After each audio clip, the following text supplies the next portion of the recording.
Hello and welcome to K-Stop, Fuse's K-Pop podcast. Hello, everybody. This is Jeff Benjamin, and as always, I am joined by the shining Taeyang to my Sungri, Tina Zhu. Hello, hello, hello. Hello. Welcome to another episode of K-Stop. Yes. We got great stuff going on. Lots of exciting comebacks and whatnot. We, of course, always ask you guys to be part of the episode as much as we are. You know all the different ways. If you've been listening to this is our 75th episode, by the way. Happy 75th. I know. Happy 75th Oh my anniversary, gosh. Tina. Yay. Yes. But yes, we thank all the K-Stop listeners for always tuning in and having some thoughts. I just, as we ask you guys every week to send in your comments, whether that's on views.tv, whether that's with the hashtag K-Stop on Twitter. Don't forget, you can always hit us up individually. I'm at Jeff__Benjamin. And I'm Hey_Tina with 3 A's. Yes. So, we wanted to, I wanted to mention some of these. There were a lot of comments once again. So thank you guys as always for sending them along.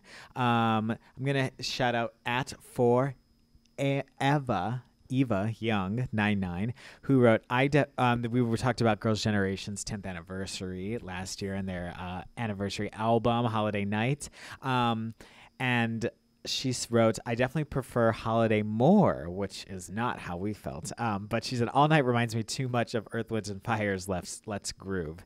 Hashtag K-Stop.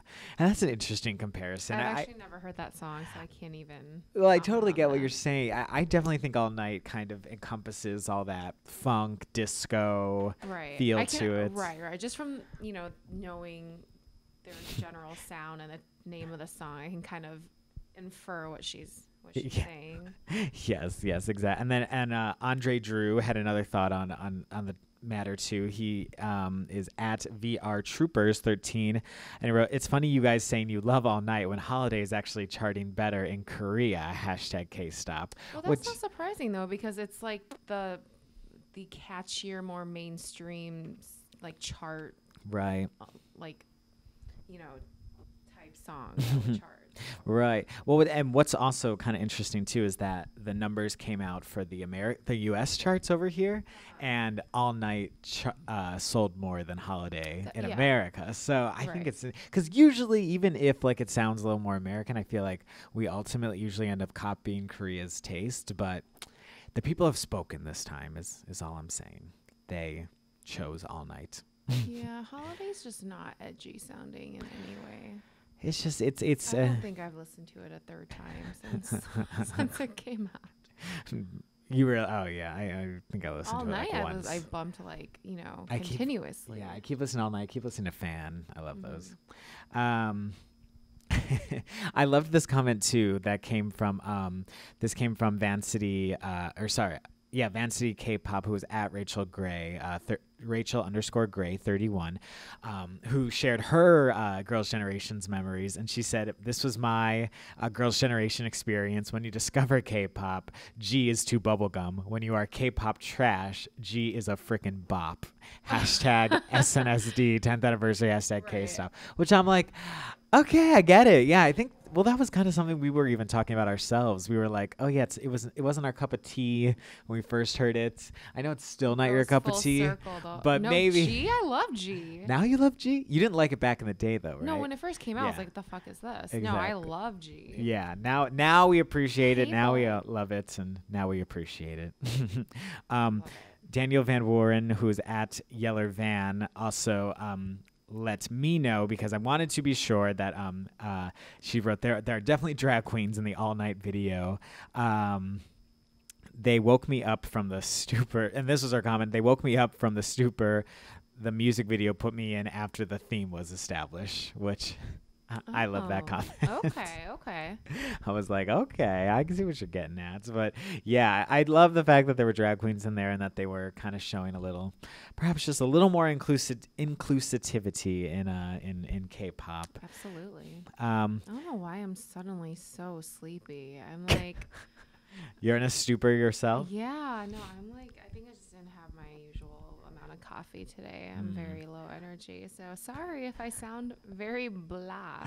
I'm running without coffee at the moment too. So this will be an interesting episode. Either we'll get like really ridiculous or like it's just gonna be silence because we both died. Yeah, exactly. That's how you guys know. Although we have very, very exciting releases this week. Yes. So I'm sure we'll get into it. Right. Well, right before we get into that, yeah, exactly. We're just about to get into it. And those were all our comments for the week. So thank you guys, as always, for your thoughts. But we, of course, ask you always to vote on your favorite release of the week. Last week, like we just said, we talked about Girls' Generation with All Night and Holiday. We also reviewed Day 6's What Can I Do, 101's Energetic, and Winners, Island and Love Me, Love Me. And who ended up taking the top spot?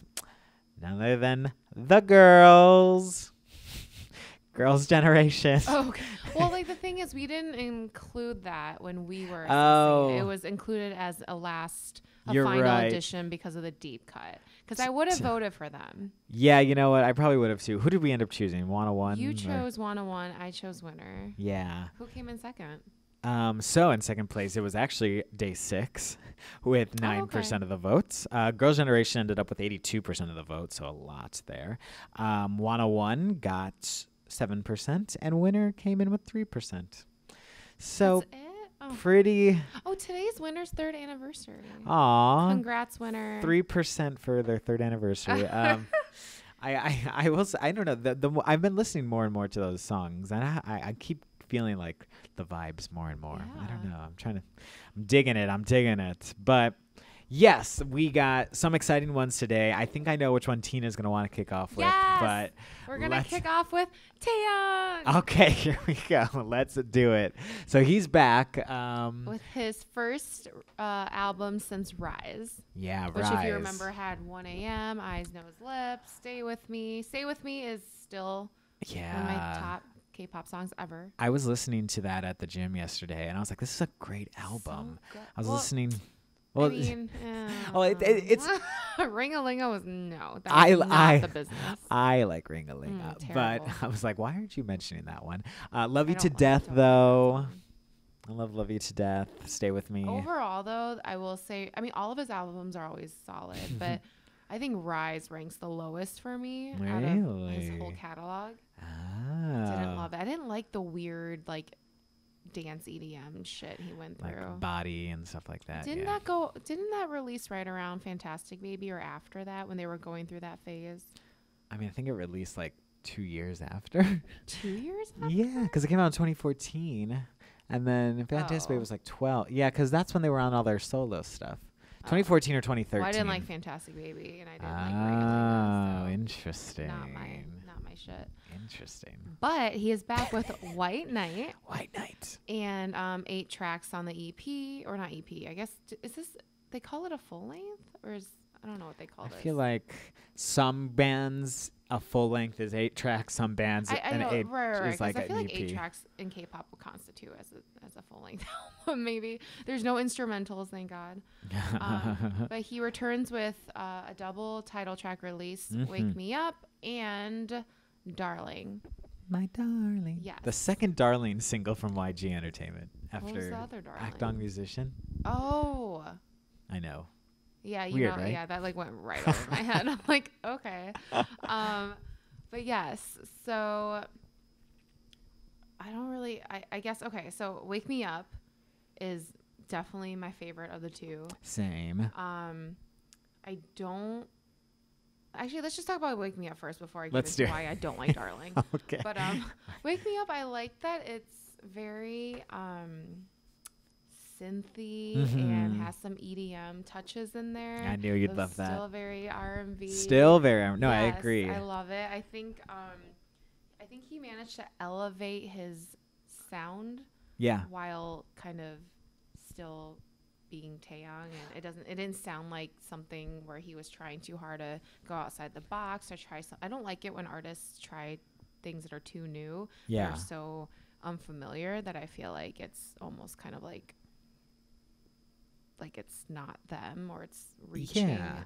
Well, I agree too. I felt like this is almost him like bringing himself to 2017, you know, or just like the trends of 2017 and whatnot. Because for the most part, it reminded me a bit trendy, of it reminded me a bit of that actually, that 17 single, Don't Want to Cry. Because I actually heard even like very kind of similar sonic elements there, but that was like, that's not a bad thing because I love that song and we love that song. But yeah, I think once again, I think you like nailed it in the sense that like, yeah, he didn't lose himself. It still felt very him. It still had like that sort of almost like, he has that. Taeyang's really good at yearning for or you know, he's very like kind of pleading and right. Like, I can't stop thinking about you. I want to be with you. It has that sort of like desperate, I'm coming for you. I'm never gonna stop looking for you. Right. And then he brought that style though to like sort of this very, you know, chilled out 2017 sort of feel, and I loved that, and I thought it worked out really well. Do you like that he didn't have his usual choreography? Because he's known, he's very like Chris Brown, Neo-esque. Yeah, I mean, yes and no, because on one hand, I know there's going to be some dance practice, or there's going to be some type of something, a dance version, you know, something like that's going to show up soon enough, you know, like we're going to find that later. Yeah. But yeah, no, I actually thought the visuals in it were really, really cool. The visuals were interesting. They were much more conceptual this time around. There wasn't really a storyline. It was kind of like, you know, digging a little deeper maybe. Right. More symbolism. I didn't really know. I know. I'm sure there's fans theories out there. Yeah. I feel like there's probably a lot of theories going around. I guess on the most basic level, I thought the aesthetics are cool. Some of it was like a little random in terms of like, I guess, the settings, the sets that he was in. Right. I mean, at the end, even though it was a little random, I really liked like the white circles and the purple backgrounds and whatnot. Did you like his look, his styling? Because I don't think because before he was like doing all that ridiculous, you know, braids and shit and funky colors. I actually like him with just like a buzz cut, but that was years ago, obviously. I guess this one, I mean, no one can pull off white silverish hair like Top does. I know. Top just has such strong features. Yeah. But I think Taeyang, I think he pulls it off. For a quick second, I thought it was Top starring in the video, like right when it started. I was like, oh my gosh, like they filmed this amazing. Before he got back. I was like, wow. Right. I was like, what an interesting choice. But I like the cuts, like simple. I don't need him doing something too crazy. Yeah, no, I liked the styling. I like the hair, or I liked it all mostly in this video in particular. Did anyone else notice this? And I don't even know if I'm just the weirdo, but I was trying to up the resolution on the video because there were so many like interesting visuals and stuff like that. Yeah, and you could put it all the way up to 2160 K, whatever that means. But I tried it and my laptop was basically about to explode because it couldn't understand like how I could be watching something that I guess high definition. So I did not try that. I put it down. I think like typically like 1048 is the biggest you can do, and this is like, so I don't know. Like clearly like they were very invested. The hell out. Yeah, and they were clearly invested in the visuals. So I was invested in the visuals as a result. But yeah, no, I'm very satisfied with this single. Like I was hoping, I listened to Darling first, and I was hoping this is what this was going to be more so, and it mostly satisfied me. Right, yeah. I feel like one of them needed to be more of an obvious hit, whereas Darling, it's like it's fine. I just felt like it was a little too generic and boring. Well, it's to me it sounded very, very similar to Eyes, Nose, Lips. Yeah. There were even times, I think that it might have been like chord progressions or certain things where I was like, this was taken from that song, or I heard myself about to be like da da da da da da, you know, like I was getting ready to. I don't know why they always feel like they need. Well, I guess because he is a singer, that they need him to have something that's a little bit more stripped down. Right. For him to perform. So given that, I do like that the song is the concept is almost the opposite of Wake Me Up. Yeah. This Wake Me Up is about, I don't want to wake up because I'm in this dream world of being with you. Whereas Darling is kind of lamenting like the impending end of a relationship. Like no matter how much you love a person, like you know it's not going to work out and you hope that person is with someone who's better than you. So like I appreciate that they hit both ends of the spectrum. Yeah. I was also wondering if like the success of G-Dragon's last single, was it successful? Because I didn't like G-Dragon's single for that exact reason. It didn't sound like anything. I think it was successful in Korea. Yeah. Well, good for him. Yeah, and like the video also is very similar. I like that the visually all three videos, including the intro, White Knight, it tied together very well in terms of like the concept. Yeah. Well, there's a lot of nature elements, which were really heavily. Yeah. Right. Birds. Right. That's really all I remember. Yep, that's like, it. That's it. Just birds. Just birds. No, I liked.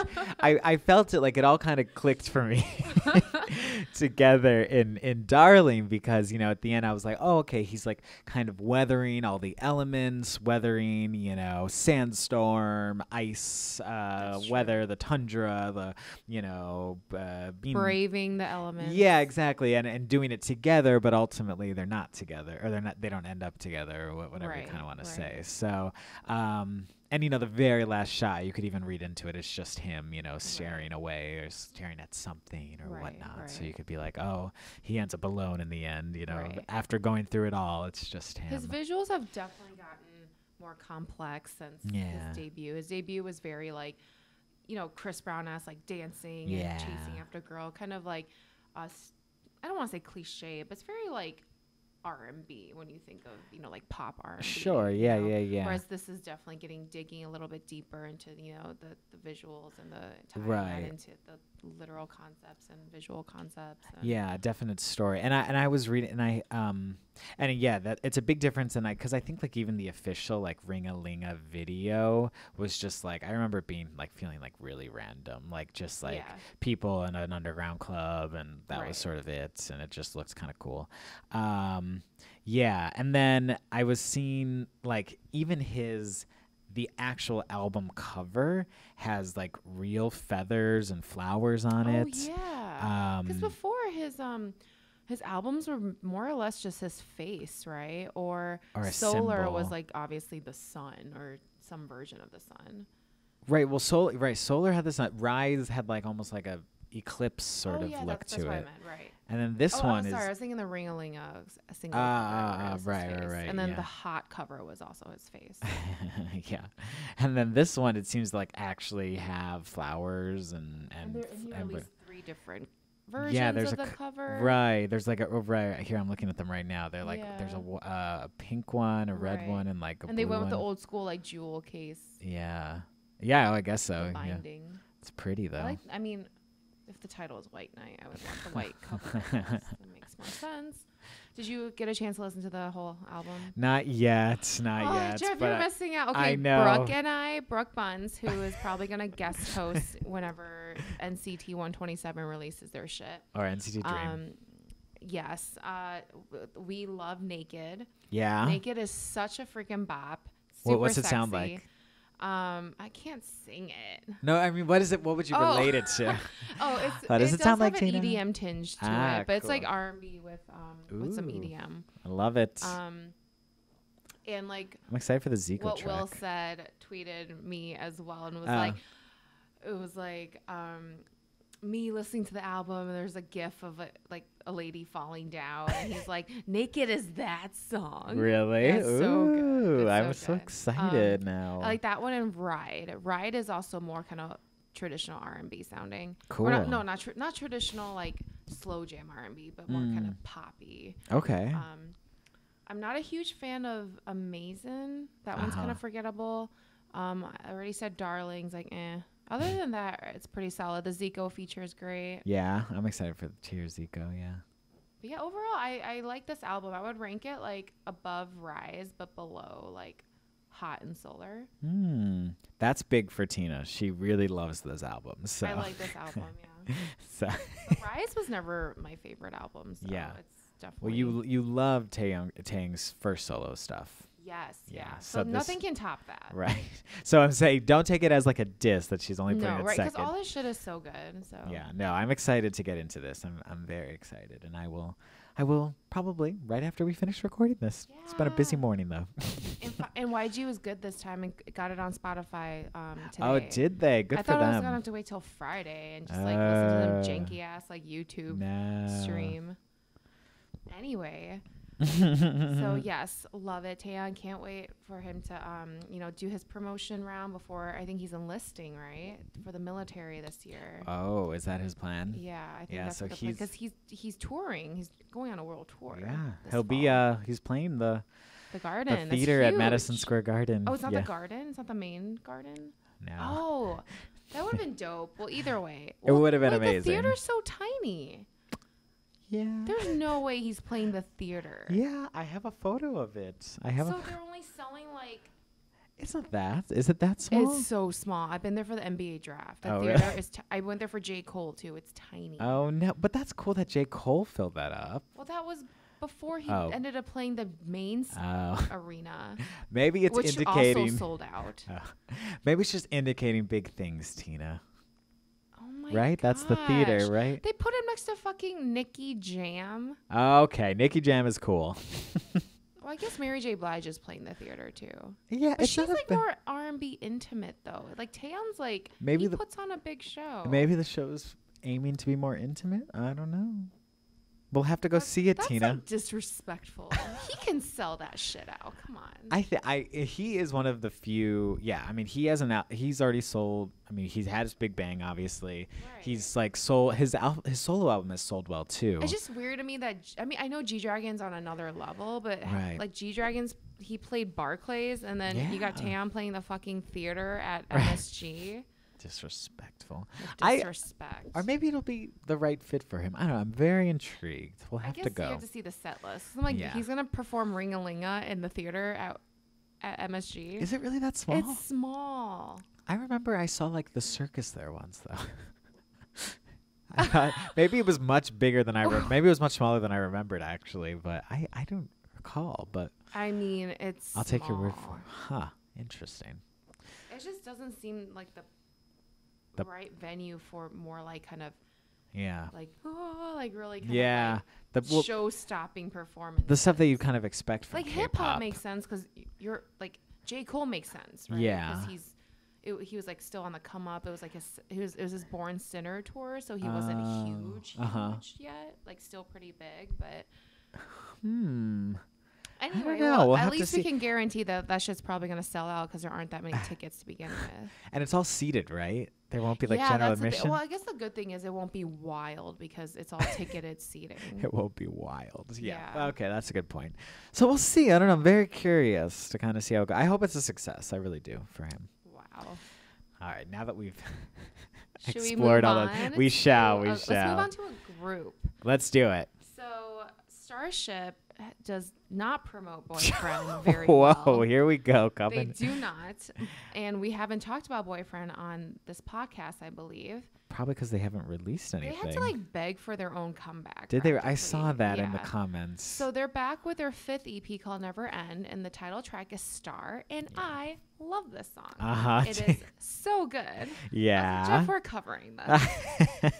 I mean, a little tiny bit of background because I'm not even so familiar with them. This band is under Starship. They were like kind of they came after Sistar, right? But they came before Monster X and Cosmic Girls and all those, and but they never really had that big moment. Hit that big moment. Yeah. Do they have any big members or? No. They're just no. I think they've done like okay in Japan, from what I've heard, like what I've read. They do seem like they would, just because they have that kind of aesthetic. They're a little bit more feminine looking, I guess. But I like one of their earlier singles that was called "Don't Touch My Girlfriend." It's super like bubblegummy, and you wouldn't think I would like it, but it's just like it makes me happy because it's just so like it's like that Vic song. It's just so like catchy and like okay, I'm gonna have to look it out because I think I remember Janice and Aya, and then I don't remember. I never got the sense that this group had like that strong of an identity to be like, okay, this, you know, pay attention or what. They're not known as like having a specific look or sound. And is that I wonder, and you know, that's unfortunate. I almost feel like that I didn't feel that from them, or that I never even, you know, knew what they stood for. But I mean, most people don't, to be fair. I know, and you know, I guess if they were begging for a comeback, you know, was this the comeback? You seem to really like it though, so I want to hear your thoughts. I like it. The thing is, the song it's not like anything like super mind-blowing or breaking the mold. It's not. I'm sure you've heard something similar to it, but I think I was expecting something that was going to be really kind of like gimmicky or like tacky, but it's just like a kind of smooth like R&B ballad. Yeah. And with some cool elements into it. Yeah. It's just like there's nothing wrong with the song. I just think it's catchy. It's catchy, it's smooth. Well, you love it. And I guess I'm used to hearing things that are maybe a bit more upbeat from them, so I like that they slowed it down. Yeah, it's a cool look for them, you know, and it will definitely, you know, if you know, they were trying to find a place for this group, maybe kind of doing the more sullen, emo stuff, darker stuff, you know. You know what it reminds me of? It reminds me of maybe something slower that Beast would do. Yeah, you know who it reminded me of, well, I mean, this is a very new group, but KNK. And they're very. I've never listened to them. I kind of scroll past the new goose. I know. I mean, they really. I was always just so intrigued why so many people seem to like them, or why they seem to have a following in general. Right. But they did release one song I really liked. But their whole thing is that they're very inspired by Beast and use the same producers as Beast. So I was like, oh, this is like K&K, which means it's also like Beast. And I was like, okay, I see what they're going for, like kind of the darker, sort of vibe. Yeah, it's totally something that I think Beast could have helped produce or something. Yeah, I guess highlight now.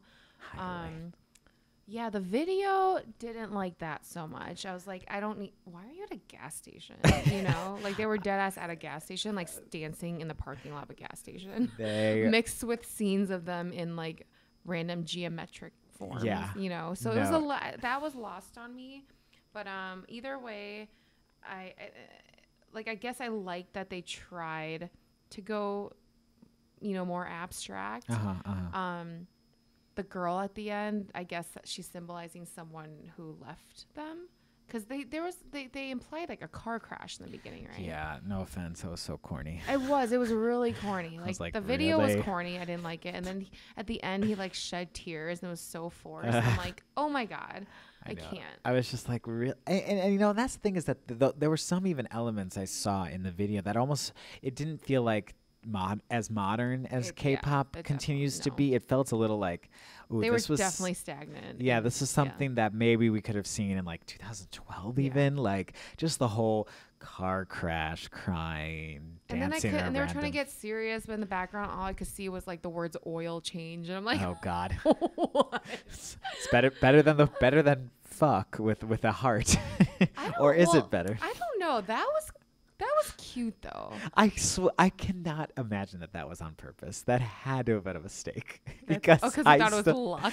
I just can't imagine they would put the word fuck with a heart on it in glowing pink neon letters. Obviously referring to the Monster X Newton video. If you didn't see it, check it out. That was iconic. I respect them more for that. I just want to like take photos all the time with the word fuck cutely in the background. But yeah, anyway, yeah, so back to the oil changers. We just kidding. I don't know, there were just so many things. I was just kind of like, I don't know if and I don't know exactly who's to blame. Is it the company just kind of, you know, saying, okay, let's scrounge together some stuff for you, you know, like, and give you a comeback. Lot out back. Yeah. There's a gas station out back. We could just use that real quick. No.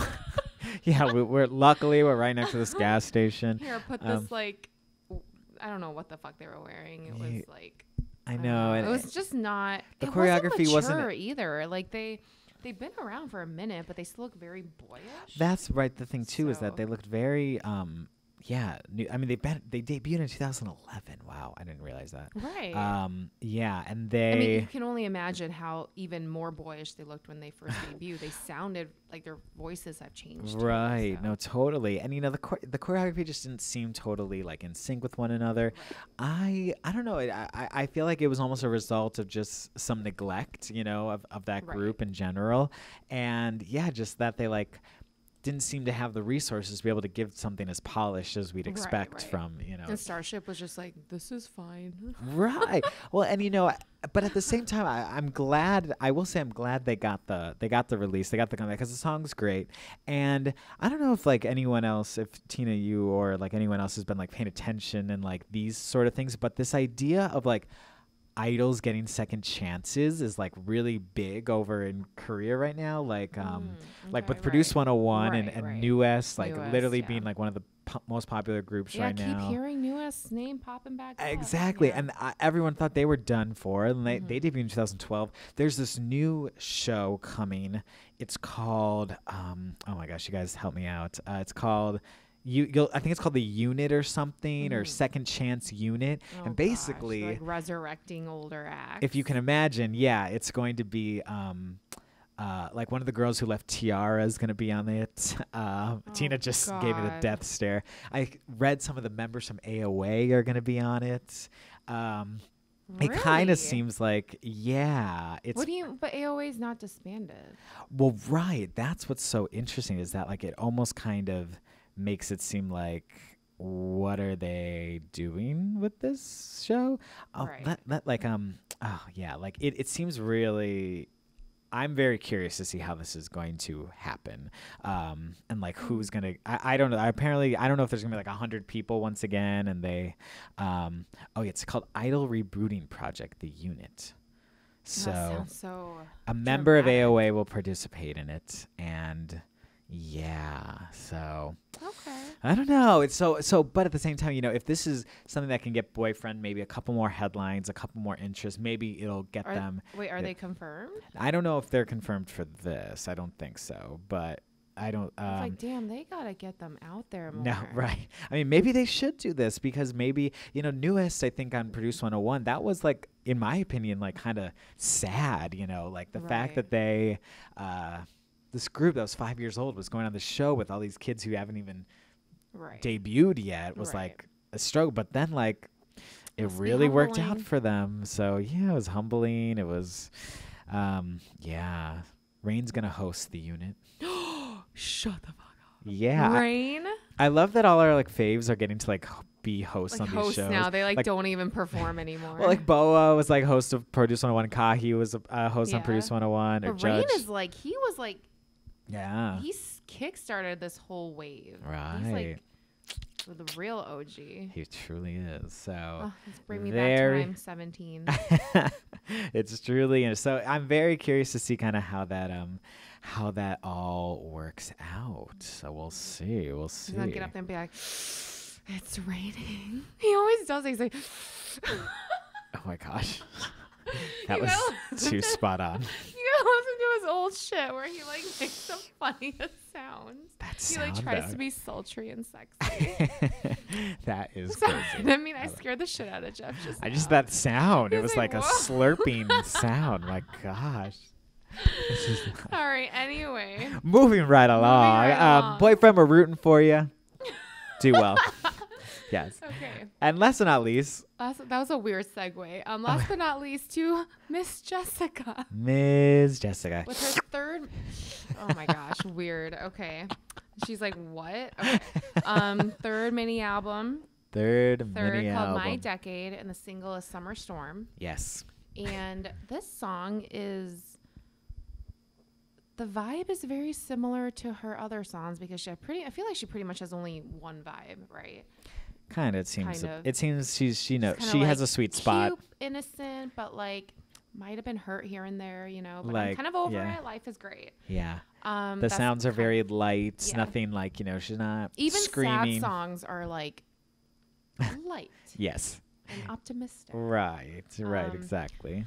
But we talked about Wonderland before. Yeah. Which has some EDM, right. production in there, which I liked. Which we love. We think we both liked. We thought that was a great look for her. Yes. Yeah. So we were down with that.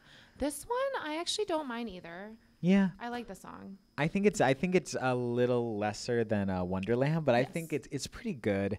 It just at times, my only kind of critique of it, and I listened to it and I was like, okay, yeah, like there's some good moments. I like the multiple hooks that are on there. Yeah. There's like na na na na. I actually really like the beginning, the intro, where it's very soft and she kind of like dun dun dun dun dun. Oh really? Dun, dun. It's like very. Yeah, I like the beginning a lot, and it wasn't too like forceful.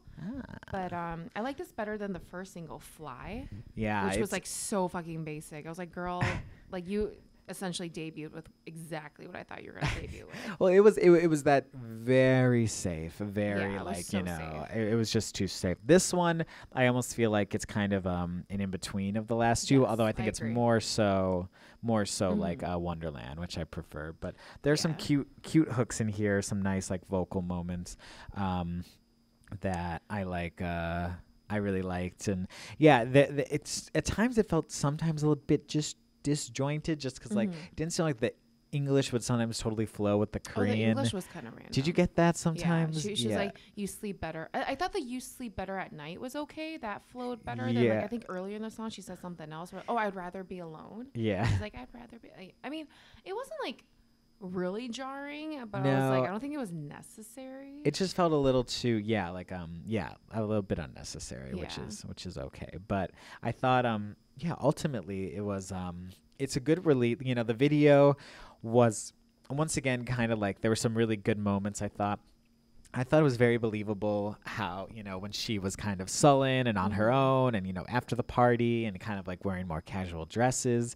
Yeah. And she was a pretty good like actress with that guy and everything. I love those moments. Then I was not a fan of this sort of like fake weather seasons changing. It looked a little too CGI. No, I completely agree. I think we mentioned for the Wonderland video, she also did this weird CGI where she was like a giant. Oh, right. I just like there are these like unnecessary additions. These editing moments where I'm like, who told you to do that? It just doesn't make sense. Who is your editor? Like in this video, she's like out in some fake field CGI bush thing. Yeah. And then just like or like under a tree. And I'm like, I don't even know what you're doing. Yeah. You could have just kept the whole video inside your little house. Right, exactly. Where you're like reminiscing about the boy. And I like that the song itself is talking about something a little bit more sad and serious. Yeah. Like, the relationship is ending, but I'm still like slightly hopeful. But like there was like, it was awkward saying goodbye to you, but I still think of you. And I think the video, in the setting inside the house where she's at the party and surrounded by friends, but still kind of thinking of him, I think that's very relatable. Yeah. And so I think also the video was still very her. It was still very cute and innocent and very fashionable. Yeah, very lots fashionable, of like very cool colors. Yeah. I like the video overall, minus the random CGI moments. Yeah, or like there was just some things where like it was very clear that like we're we're in fall. Yeah, it's fall. Like look at her hat, or like. It's winter. Look at her headbands, right. So it's things like that where I'm just like, okay, that's all right. But ultimately, I'm a fan of this. The EP is pretty good. I listened. That came out over the weekend. Liked the so EP? I mean, I like. Yeah, that was so boring. Oh really? I mean, I thought this was definitely the best cut. It's down. I think it's the best cut. I like Saturday Night because it was pretty fun. But yeah. I mean, I'm not blown away, but I'm like, I don't know. I'm still waiting for her to kind of, have something that blew me away, like what she was doing in Girls' Generation, But Wonderland was good. What did she do in Girls' Generation that blew you away? Maybe the music itself was more so. Maybe it was just Girls' Generation that themselves blew me away more so than Jessica as a solo artist. But I don't know. It's like she has this huge career. Yeah, I'm glad she did something though for the decade long. Okay. I wish they used someone cuter as the male lead in the video. I thought he was cute. He looked too young. Oh, really? Yeah. Oh, I thought it was He was not cute. I thought it was a cute little She dated Tech. They could have gotten someone cuter. She dated him? She and Tech from 2 p.m. They were like a huge thing. Didn't Tiffany also date him? No, Tiffany dated KCON. Oh. Right. Which I did not see that one coming. That was really weird. Yeah, wow. Because everyone shipped her and Woo Young, right? Tiffany and Woo Young were supposed to be together. Really? And that was still the couple that should have been, where I'm like, oh. That's hilarious. Oh my God, I love it. But Tiffany and KCON were just like the smiliest couple. Aw. They're just so smiley. They are so smiley. I love that. Aw. Well, then, so who gets your vote this week for best release? I wonder who. Taeyang. Yeah. I think I'm going to have to give it to him too. Yeah, just because I think it's, really impressive what he's done. He's continued. Will say I liked all the songs this week. Yeah, the songs. I was a big fan of the songs. Yeah. Videos, hit or miss. Yeah, videos definitely. Yeah, visually this week, not a huge fan. Even Taeyang, I'm like, But that's all right. All right. Vote. On yes, please do vote on Fuse.tv. It was, I saw like 10,000 something like votes for last week for Girls' Generation. So that's amazing. So thank you guys. Yeah. Oh, wow. Yeah. No, these fans come out, Tina. Don't you worry. So let's get right into the charts now. Oh, I'm really interested. Taeyang better be top 3. I will not be happy. Coming in at number 5 this week, it is Taeyang with Darling. Okay, so that's good. number 5. That's good. That means the other songs are trending higher. Let's see. Number 4, Energetic by 101. Okay, that's fine. Number 3, I'm like, what is it? White Night by Taeyang. Oh, the intro's so dope, though. Yeah. That's such a good intro. That's awesome that people are supporting that one. Yeah, and I think it flows really well into Wake Me Up, which is the second track. Right. That makes sense. And I think people are, just like jumping on it. Number 2, Coco Bop by EXO. They're going to be like Naked, which is such a good song. Everyone listen to Naked. Let's see. Did Naked make it? Tonight is number 10. Oh, okay. The Zico track. Maybe it'll make its way out. And number 1. I can't believe it. It's twice. It's TT by no, I'm kidding. It's Wake Me Up by Taeyang. Yes. Congratulations. The right title track. Yes. To hit number 1. So great job. Or I don't know who I'm saying great job. Great job to the buyers out there. Great job to the buyer. We agree. We support you. No, yes, that's those are the top 5 K-pop songs on US iTunes right now. Tina is very happy with this list. Yes, for our deep cut, we're doing something a little different this week. We had a special guest who it is her name and I was really excited to just get the chance to talk to her because it's someone that I've worked with for so long, but I never got to like really have like a like in-depth conversation with. This is Winnie Galbadores, who is the programming manager for KCON. That's a dope name. What? Winnie Galbadores? Yes. Yeah, we love you, Winnie, and your name. But she is the programming manager for KCON and co-host of the KCON live chat. She's kind of basically like the woman in charge and like the woman running the show when it comes to all like the really cool like workshops and panels and like sort of ways to get fans more involved in like the actual convention at KCON and and which all leads to the concert obviously. I'm going to be at KCON and I'll hopefully see you at KCON Los Angeles, that is, this week if you're going to be there, and hopefully you'll join me. I got a couple fun things coming out if I can be a little bit promotional and share what I'm at. You can find me on Friday, August 18th, at the KCON.tv booth from 2:30 to 3. I'm going to be doing an interview there, and we're going to be talking. You guys can ask me questions. We can talk about all things K-Stop, anything you want. That'll be so fun. I would love to see you guys there. Then on Sunday, August 20th, I'm going to be hosting a panel with London Noise. Those are the producers behind EXO's Monster and Red Velvet's Dum Dum and FX's Four Walls, Shiny's View. We're going to be doing a panel there. That's 12:30 to 1:30. That's panel 515B. And that'll be, Sunday, August 20th. And then last but not least, I have one more panel that I'll be on. I'm really getting KCON's really coming through for You're me. gonna be busy, man. I know it's gonna be amazing though.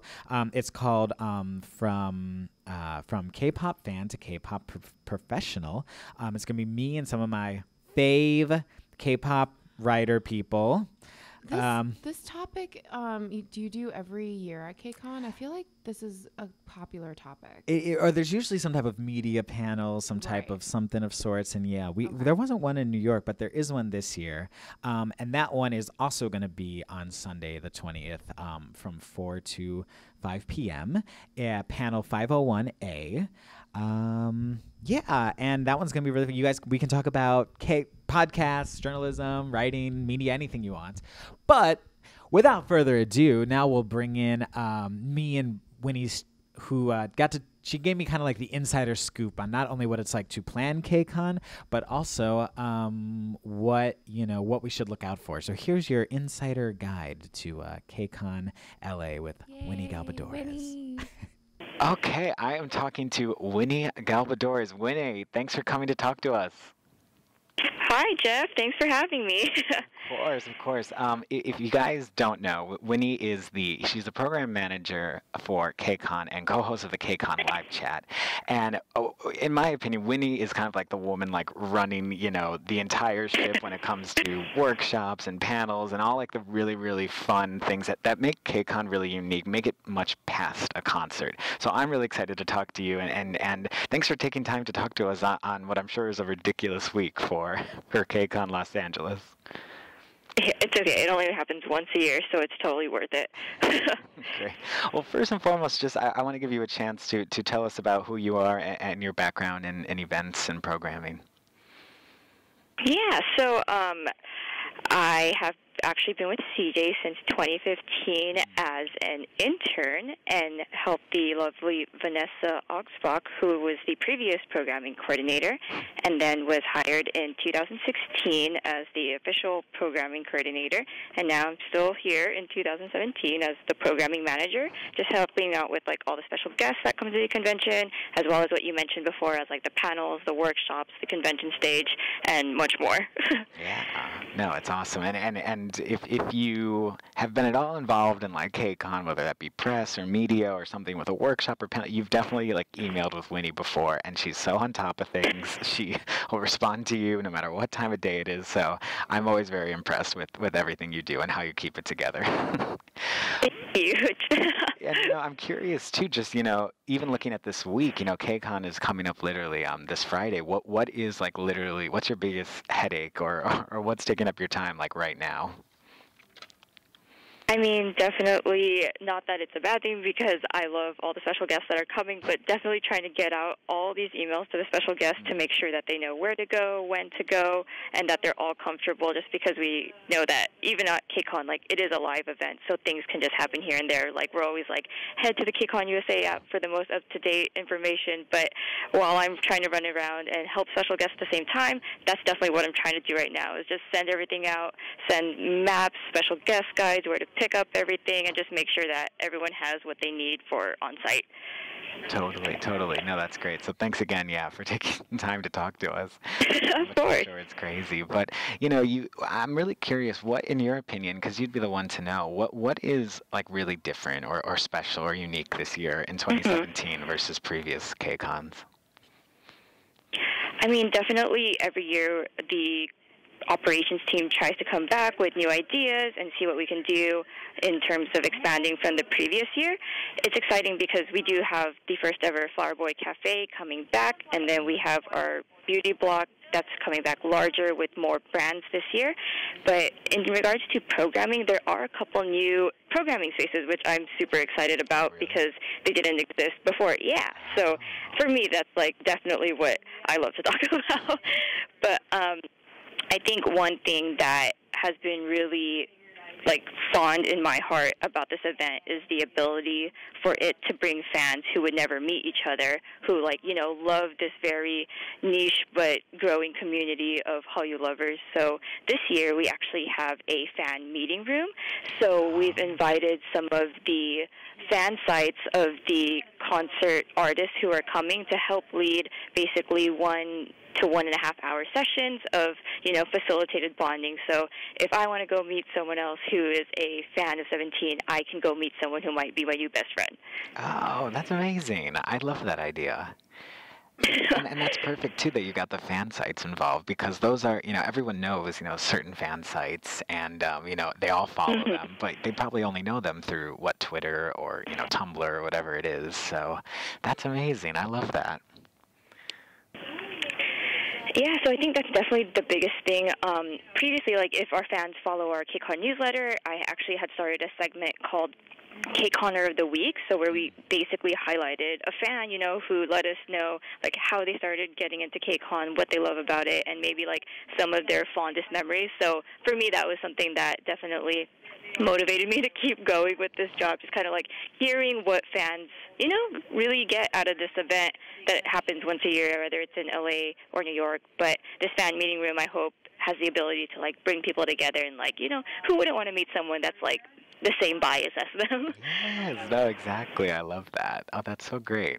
And then what other sort of insider tips and guides would you have for this year?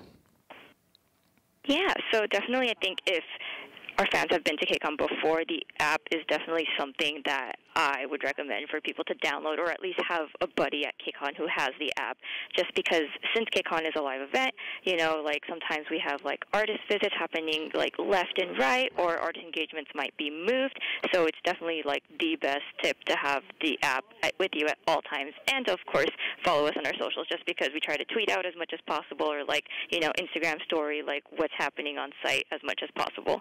Mm-hmm. Yeah. Are there any really particular artist interactions or artist events during the convention that you're looking forward to, or that we should really look out for? Yeah, so we actually just announced this past weekend one of our new activations at KCON called Star Square. So at first when I heard about this, I was like, what is this? Is it a star? Is it a square? What is it? But I know, right? I know, I'm just kind of make corny jokes sometimes. But it's really cool because I know it's probably neither, but that's all right. What matters is definitely the artists that are going to go to that location, right? So this year, another thing that we tried to do as the operations team and the KCON team as a whole is it only happens once a year, where all these artists come together at the largest K-pop festival in the world, basically. And what we wanted to do, aside from artist engagements, is really provide our fans who might just be coming to the convention only an opportunity to meet more of their favorite artists. So Star Square is a beautiful activation. I've seen it. It's neither a star nor a square. So it's beautiful, though. But over the weekend, we actually announced on our social media what it was, and it's a chance to, have fan signs with some of the artists. On Friday, we have Hayes doing a fan sign there, and then we are still in the process of announcing a couple more. So that's something to definitely look out for in these next 2 days. Yeah, no, I saw Oh My Girl is going to be on Saturday too, which is so exciting. Yeah, they are. Mm-hmm. Yeah, so and then we have a Sunday, so that's definitely something to look out for. I'm going to look out for it. No, that's great. And yeah, it seems like just once again another way, because I think something I've always loved about KCON in particular is that, it really isn't just about this concert, even though the concert is the big kind of finale at the end. It really is about this whole experience of the convention and the concert, and how the artists and I love that you guys are blending the artists more into all those worlds. It's great. Mm-hmm, mm-hmm. Yeah. Yeah, I'm glad that you think so, because we're trying. So. Good. No, you guys are doing great. I love it. And then I guess, maybe this is kind of already what you've been sort of hinting on, but what are some of your goals, and you and your team's goals this year, that maybe were different from previous years? Or how will you know KCON 2015 is a success, in your eyes? Well, definitely with what I just mentioned, bringing more artists to the fans, whether that's the concert or the convention, and I think that's something that we are doing pretty well with the new Star Square activation.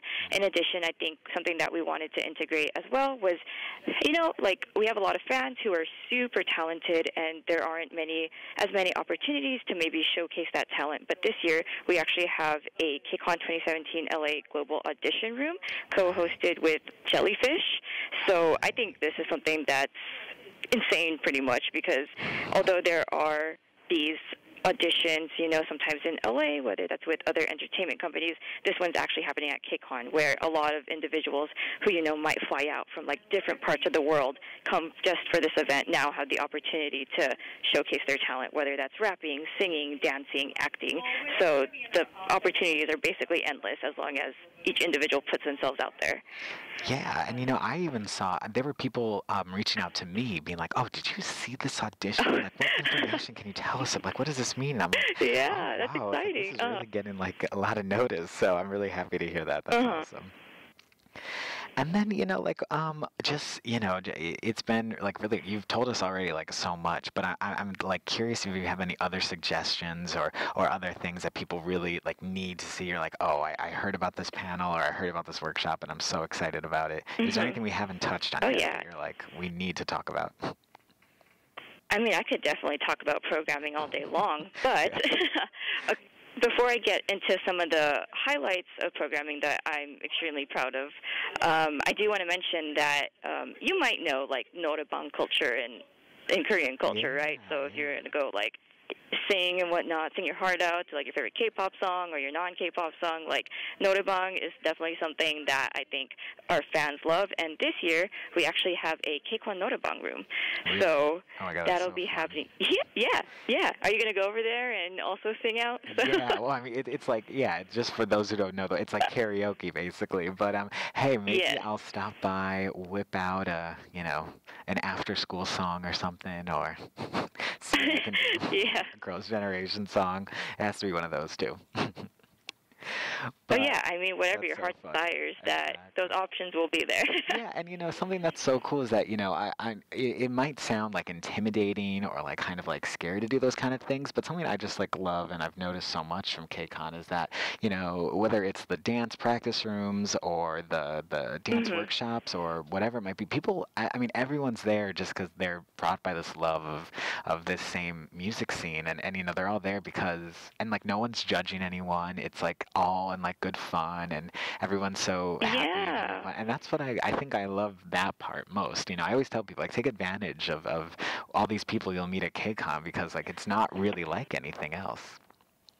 Yeah, I totally agree with you. Like, some of the special guests that are coming, or even like some of the vendors that I've worked with previously, because last year I actually also did programming as well as the merchandise.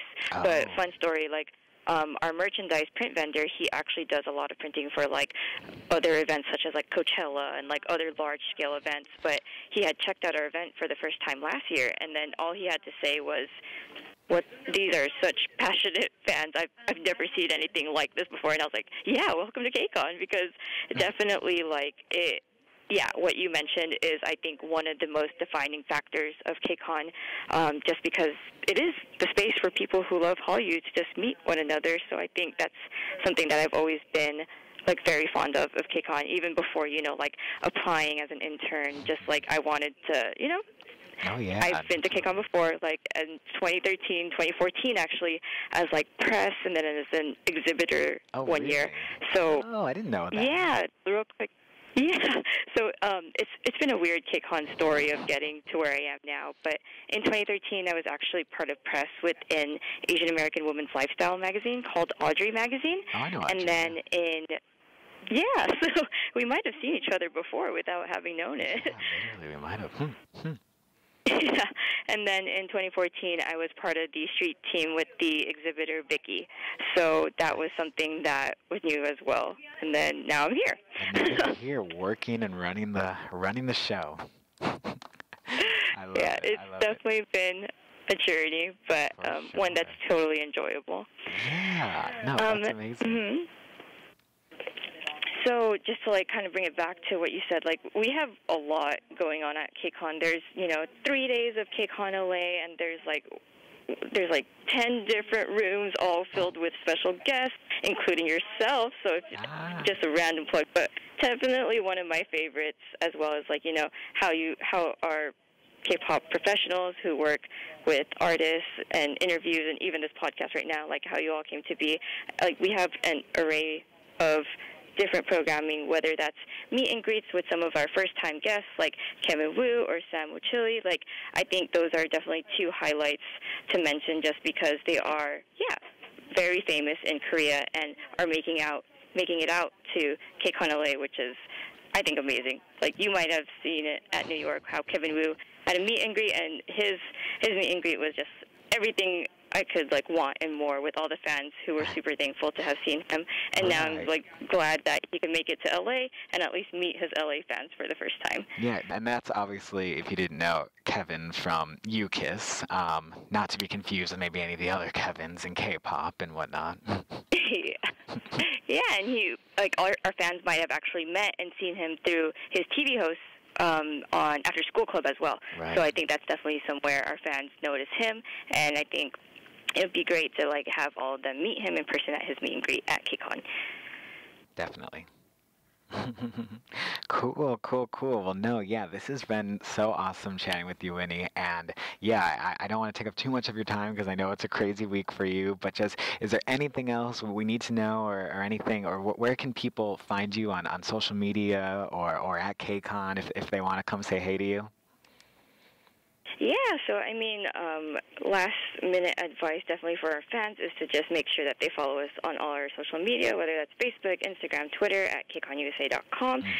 We have a bunch of other activities happening at the convention for those of you who like aren't able to join the concert. Like, we have Club KCON if you want to dance the night away, or we have the Flower Boy Cafe if you want to take a break and relax and just enjoy like a cup of coffee or a non-caffeinated option as well. We have a screening room. There's just so much at KCON, so definitely for all our fans, make sure you follow us at KCON USA, and also download the official mobile app just because it is a live event. So any schedules that might change, anything that might pop up, like artist booth visits, like it'll all tell you on this app, only if you have it downloaded though. So definitely do that. And if people want to find me, they got to like look for me as I run everywhere at the convention. Just it's going to be like a "Where's Winnie?" And then if someone finds me, maybe they can get some random KCON merchandise. Who knows? Hey, you hear that? K-Stop listeners, pay attention. Look out for Winnie. Yes. But yeah, thank you so much for having me chat with you about KCON. I'm excited to see you as well on site, and I'm sure there will be lots and lots to like cover and like meet other special guests. So I hope that you enjoy it as well as a veteran attendee of KCON. Yes, I've been every year, just like you, I think. And yes, I'm very much looking forward to 2017. It's going to be awesome. Great. All right. Thanks, Jeff. Yeah, thanks, Winnie. We'll talk to you soon and see you at KCON.